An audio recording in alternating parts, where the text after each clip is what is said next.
En el nombre del Padre, y del Hijo, y del Espíritu Santo. Amén. Dios te salve María, llena eres de gracia, el Señor es contigo. Bendita tú eres entre todas las mujeres, y bendito es el fruto de tu vientre, Jesús. Santa María, Madre de Dios, ruega por nosotros pecadores, ahora y en la hora de nuestra muerte. Amén. En el nombre del Padre, y del Hijo, y del Espíritu Santo. Amén.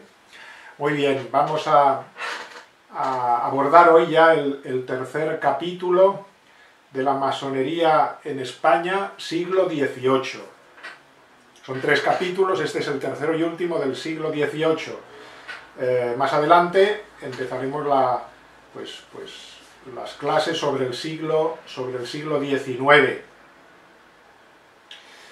La Gran Logia de España, independizándose así de Inglaterra, de la que dependían las pequeñas logias que habían aparecido en la primera mitad del siglo XVIII y que habían sido, como vimos en los capítulos anteriores, tan efímeras como aquella logia primera, la matritense, de la que fue gran maestre el duque de Wharton, lo veíamos en el primer capítulo de esta serie. Pues bien, la Gran Logia de España se independiza de la de Inglaterra, y fue fundada, según datos aportados por varios historiadores, por el conde de Aranda, en 1767. Algunos autores dan la fecha de 1760, pero no parece probable, porque en aquel tiempo el conde de Aranda no estaba en España. Por lo tanto, parece fecha como más probable 1767. Es importante tener en cuenta quién es el conde de Aranda. Después iremos repasando un poco todo lo que hizo como primer ministro de Carlos III, ¿no?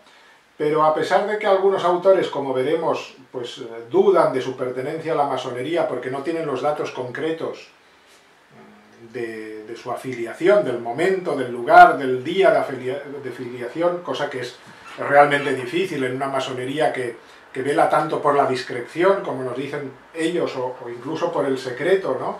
Por lo tanto es muy difícil que podamos tener estos datos y constancia de ello, pero parece que no cabe ninguna duda a la mayoría de historiadores, y además por la forma de actuar, por la forma de pensar, y en definitiva por todo el proceder del conde de Aranda, de don Pedro Pablo Abarca de Bolea, de noble familia aragonesa, que pertenecía a la masonería, no cabe ninguna duda. A partir de 1780, esta Gran Logia de España, que funda el conde de Aranda, cambia de obediencia, ¿no? Y pasa de la obediencia inglesa a la obediencia francesa, y entonces se crea el Gran Oriente de España. Esto es 1780. Y como decimos, su primer gran maestre fue el conde de Aranda. A partir de 1800 se puede decir que la masonería está extendida en numerosas logias en toda España, en muchas ciudades. De hecho, no son pocos los personajes importantísimos que pertenecieron a esta obediencia masónica, ¿no? Porque se cuentan entre ellos personajes tan importantes como el que fuese consejero de Estado, el duque de Alba, o como el que fuese ministro de Gracia y de Justicia, Manuel de Roda, y después una larga lista, ¿no? Pues Olavide, Azara, Macanaz, ¿no? Incluso don Miguel Moraíta y Sagrario, pues gran maestre de lo que sería el Gran Oriente español a posteriori, ¿no? A finales del siglo XIX, en un libro suyo añade a la lista de masones de esta época incluso al confesor de Carlos III, al padre Eleta. También muy conocido el conde de Floridablanca, don José Moñino. Otros personajes pues, que fueron apareciendo en la escena de España y que eran masones eran, por ejemplo, pues, el ministro de Carlos IV, Urquijo, o ese personaje tan ambivalente y tan sorprendente que valdría realmente estudiarlo y profundizar en él, que es don Juan Antonio Llorente, que había sido secretario del Santo Oficio, sacerdote, ¿no? Que después renegó del sacerdocio y de la fe y se hizo masón y huyó a Inglaterra, ¿no? o después el general O'Farrill, o el conde de Cabarrús, o el conde de Campo Alange, o incluso personajes tan populares entre la gente como el dramaturgo Leandro Fernández de Moratín. Son personajes que fueron pues, miembros de la masonería. Indica de alguna manera su extensión además en los estratos más altos de la sociedad española ya antes de comenzar el siglo XIX. No obstante, algunos quieren ver contradicciones en todo esto y consideran, pues como por ejemplo el padre Ferrer Benimeli, sacerdote jesuita, estudioso de la masonería y muy afecto a ella, considera que posiblemente el conde de Aranda, como no tenemos datos, pues no fue masón, ¿no? Es decir, que no tengamos datos de su afiliación no quiere decir que no lo fuese, pero en efecto no tenemos esos datos, pero todo parece indicar, por su forma de proceder, por la política que lleva a cabo, ¿no?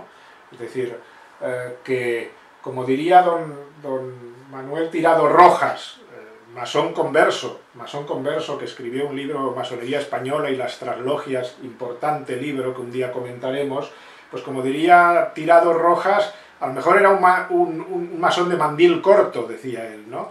Es decir, esos masones que pasan desapercibidos, que no quieren ser conocidos, o bien no era masón, pero actuaba en plan masónico totalmente y a las órdenes de la masonería por las decisiones que tomó.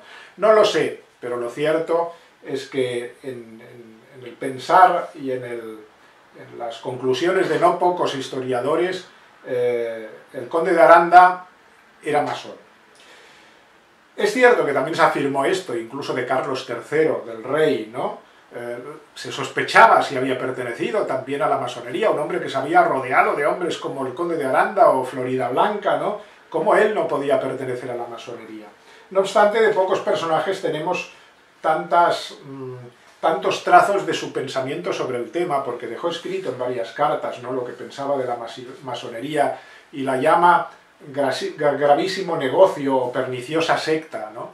Además, Carlos III era un hombre católico, quizá cautivo de su época, ¿no? Es decir, de las ideas de la Ilustración y ya del enciclopedismo que de alguna manera apremiaban también sus consejeros, ¿no?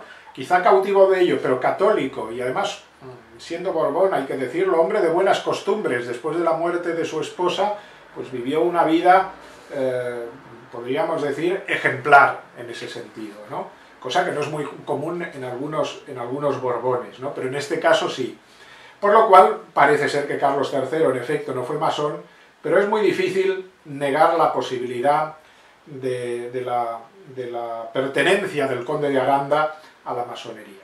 Incluso de ser, como decimos, el fundador aquí en España y el primer gran maestre. El primero que levantó la liebre casi con cierta, dándole mucho auge a este pensamiento, fue don Vicente de la Fuente. Don Vicente de la Fuente, prolífico escritor, historiador, jurisconsulto, hombre de un pensamiento normalmente muy ecuánime, ¿no?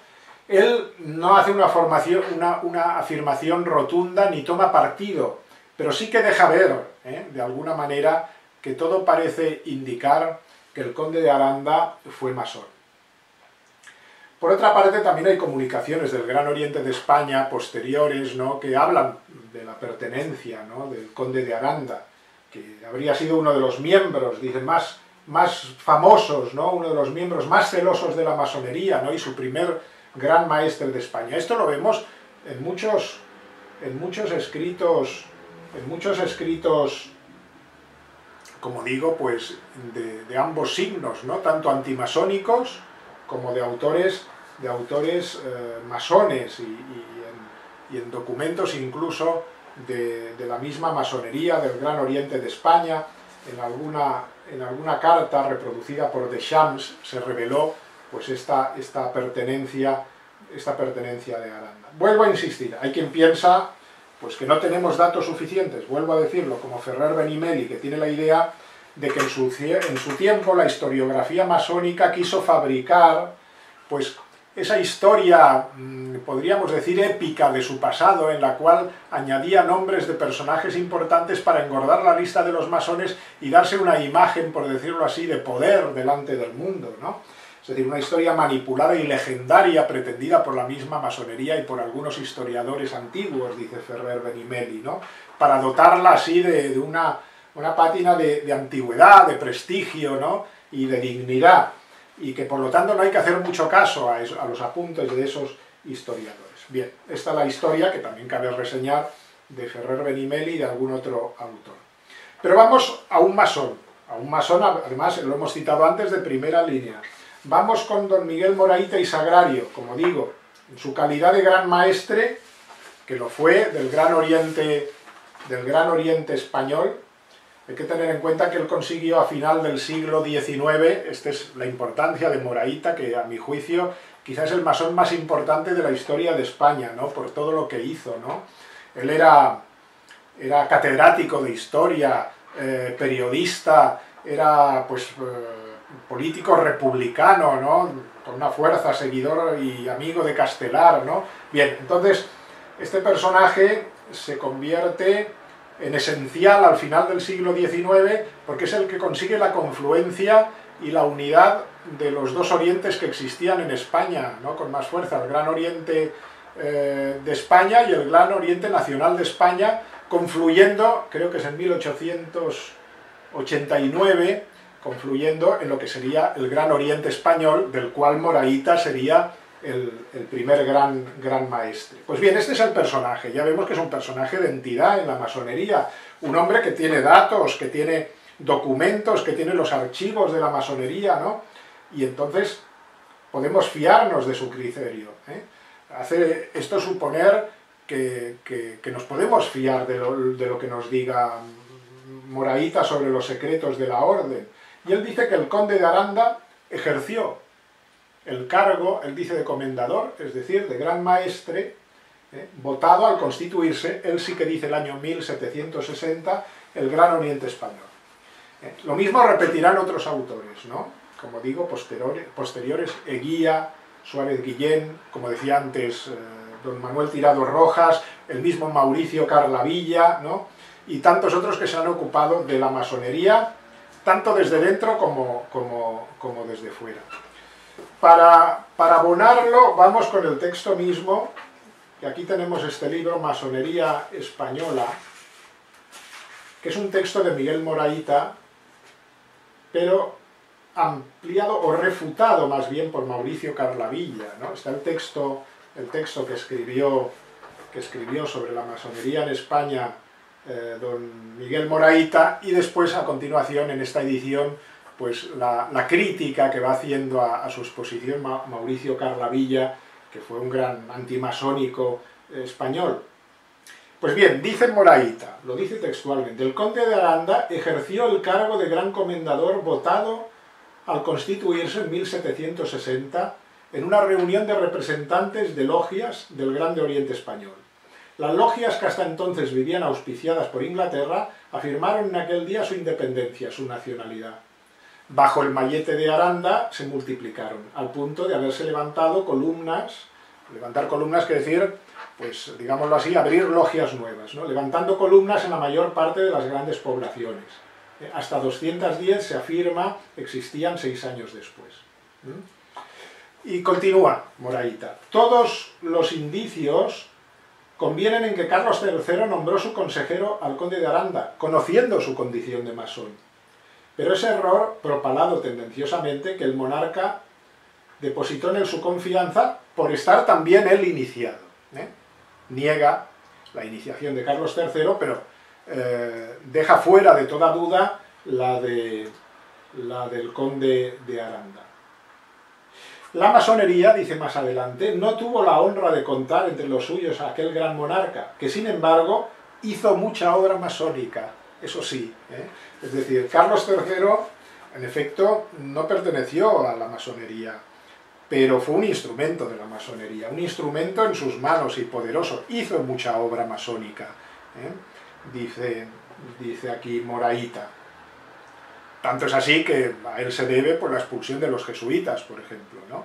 Como sabemos muy bien. Y esta es una de los signos que han marcado mucho pues, su reinado y que de alguna manera lo han ensombrecido. Bien.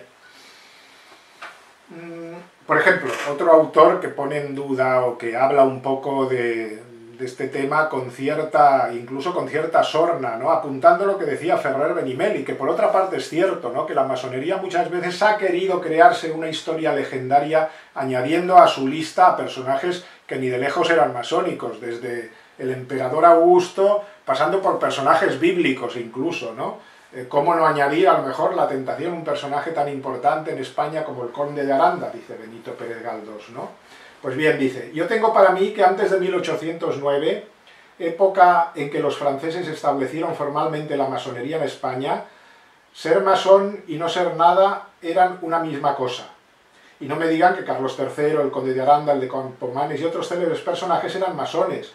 Pues como nunca los he tenido por tontos, presumo que esta afirmación es hija del celo excesivo de aquellos buscadores de prosélitos que, no hallándose en torno así, llevan su banderín de recluta por los campos de la historia para echar mano del mismo padre Adán si le cogen descuidado, dice con sentido del humor Benito Pérez Galdós. Sí que es una actitud muy masónica esa, pero creo que en el caso del conde de Aranda, aunque no tengamos las fechas concretas de su iniciación ni el lugar, creo que no nos cabe ninguna duda por su proceder, como vamos a ir viendo en su propia biografía. Siendo muy joven, él realizó muchos viajes por toda Europa, recibiendo una formación sólida, pero liberal, que pronto hizo que se le identificara mucho con las ideas de las que él se preciaba de los filósofos franceses, ¿no? de Voltaire, de Rousseau, ¿no? Y con los enciclopedistas. Durante el reinado de Carlos III, de hecho hay 3 hechos en los que el conde de Aranda participa de forma muy decidida y que marcaron, por decirlo así, su capacidad política, evidentemente, pero que nos lo definen muy bien también. Fueron el motín de Esquilache, la caída de los jesuitas de la que hablábamos antes, la caída que decía la expulsión de los jesuitas de España y la expulsión de los jesuitas de las provincias de ultramar, con lo que supuso eso allí sobre todo, ¿no? Y tercero, su etapa de embajador en París. Pues bien, durante los años al principio de su gestión, él era de formación militar, pero su gestión política empieza como miembro del Consejo de Castilla, del cual estuvo al frente, ¿no? El rey le nombró. Instauró desde entonces una política reformista, basada siempre, eso sí, lo debemos de tener muy claro, en los principios de la Ilustración. Cuando la Ilustración casi no había entrado, el primer embajador de la Ilustración en España es sin duda el conde de Aranda, con lo que consiguió incluso el elogio de Voltaire, ¿no? Para llevar a cabo las reformas contó con la colaboración también de otros personajes afectos a esta forma de pensar, como Campomanes, persona, como tantas otras, de mucha influencia en esa época y de claras connotaciones también masónicas, ¿no? Las reformas se centraron sobre todo en medidas regalistas, ¿no? Es decir, en aumentar, por decirlo así, el poder del monarca, ¿no? Y centralizar el poder en el monarca, ¿no? Por encima, muchas veces, de aquel poder que habían ostentado las corporaciones intermedias en el orden temporal tradicional, y sobre todo la Iglesia también, Ese regalismo va a llevar de alguna manera, pues eso, conculcar los derechos de la Iglesia, ¿no? Expulsar a los jesuitas, ¿no? Porque incluso se les quiso acusar de que querían crear un nuevo estado en las reducciones de Paraguay y independizarse de alguna manera, ¿no? Era todo un bulo, evidentemente, pero es una excusa para entablar batalla contra ellos. Las consecuencias casi inmediatas del motín de Esquilache fueron la expulsión de la Compañía de Jesús, porque se culpó a los jesuitas, era costumbre esto de culpar a los jesuitas de todo, ¿no? Es decir, pues a los jesuitas él les culpó de organizar el motín de Esquilache, ¿no? Apoyado por Campomanes, hizo una pesquisa secreta diciendo que había recogido pruebas para testimoniar esto, ¿no? La intervención de los jesuitas. Fueron acusados y, entre otras cosas, como digo, también se les acusó de intentar erigir un imperio en Paraguay, además de estar en relación con los ingleses cuando estos se apoderaron de Manila, ¿no? Y también de defender en sus principios teóricos y teológicos el tiranicidio, ¿no? Que sus enemigos, Campomanes o Aranda, lo traducían por el regicidio, ¿no? Algo que en teoría, claro, la Iglesia enseña, ¿no? El tiranicidio, puede tener razón de ser cuando cuando un tirano oprime al pueblo, ¿no? Y entonces el pueblo se puede revolver contra él. Pero eso no quiere decir que los jesuitas estuviesen por mantener esta doctrina en una actitud de rebelión contra el rey Carlos III para derribarlo. Se ha dicho que si el rey tomó la decisión de expulsar a los jesuitas, terrible decisión, ¿no?, fue por influjo por hombres como Aranda, de quien se llegó a decir, esto es una frase que se afirmaba de él, solo cifraba su gloria en ser contado entre los enemigos de la religión católica. De hecho, Voltaire también lo elogia, ¿no? Él decía, con media docena de hombres como Aranda, España quedaría totalmente regenerada. Desde luego, totalmente cambiada, sí. Regenerada, lo dudo en los principios de la revolución. Pero bien. Después estuvo en París, como sabemos, ¿no? Al final de su carrera, duró 10 años, durante los cuales conoció y se empapó de las ideas enciclopedistas y de las ideas ilustradas, ¿no? Y entonces es cuando ya regresó pues a Madrid en 1787. Se rodeó de militares y de nobles descontentos entonces con el primer ministro, que entonces era Floridablanca, don José Moñino, cuyo puesto, de alguna manera, Aranda seguía ansiando, a pesar de que lo había perdido. A partir de los hechos revolucionarios de Francia, me estoy refiriendo a la Revolución Francesa, a partir de 1789, el mayor esfuerzo de la política de Carlos IV y de Floridablanca, ¿cuál había sido? Pues mantener en secreto casi lo que había pasado en Francia para que en España no tuviese mucha influencia, con el fin de que la revolución no se extendiera, no se exportase aquí a nuestra tierra, ¿no? Para ello contó con el oficio siempre eficaz del Santo Oficio, evitar la entrada de noticias sobre Francia y las ideas revolucionarias. Aranda tomó la postura evidentemente contraria por su forma de pensar, intentó suavizar la postura oficial hacia la revolución, redujo, cuando él volvió a hacerse cargo, ¿no?, del primer puesto de gobierno en España, pues redujo la vigilancia sobre los extranjeros, a las que tanta importancia había dado Floridablanca, toleró la distribución de diarios franceses, hasta que se produjo un hecho terrible que golpeó pues, a todas las monarquías europeas, ¿no?, que fue el encarcelamiento de la familia real francesa y la abolición de la monarquía, no digamos ya cuando ruedan las cabezas pues, de Luis XVI y de María Antonieta. En noviembre de 1792, Aranda, demasiado comprometido con este reformismo, ¿no?, que había intentado pues dejar abiertas las puertas, ¿no?, y viendo lo que se había producido en Francia, pues el encarcelamiento primero del rey y después su ejecución, ¿no?, fue sustituido finalmente por Manuel Godoy. Pocos meses después, el rey Luis XVI fue guillotinado, estalló la guerra de la Convención, y Aranda atacó en el Consejo de Estado la decisión de Godoy de continuar esa guerra con Francia, ¿no? De alguna manera él se manifestaba una vez más partidario de una política menos dura con Francia en aquel momento, ¿no?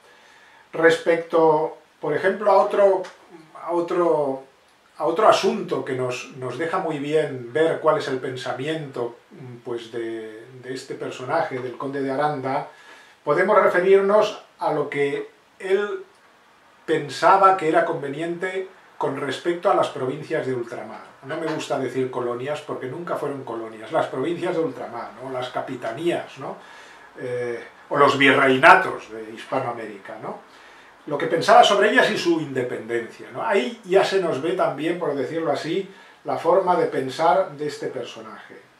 Él ya era, fijaos, en aquella época, ¿no?, antes de empezar el siglo XIX, partidario de esa posible independencia cuando nadie de hecho todavía la planteaba, lo que lo condujo a instar a Carlos III para que poco a poco liberase de forma paulatina, de forma pacífica, aquellas colonias americanas, y guardase con ella buenas relaciones diplomáticas, ya que entendía que esas colonias lentamente comenzarían a adoptar posiciones de alguna manera de independencia y por lo tanto, como así fue, a desarrollar ideas y conceptos pues, más propios de las ideas republicanas francesas que de la tradición de la política española. De hecho, al cabo de unos años sería, como sabemos, prácticamente imposible conservarlas, ¿no? Pero en aquel momento era del todo pues, muy aventurado afirmar que aquellas tierras iban a ser perdidas, ¿no? Se perdieron, como veremos más adelante, también precisamente por la acción poderosa de la masonería y de aquellos que tomaron decisiones tan desacertadas tanto en España como en Hispanoamérica.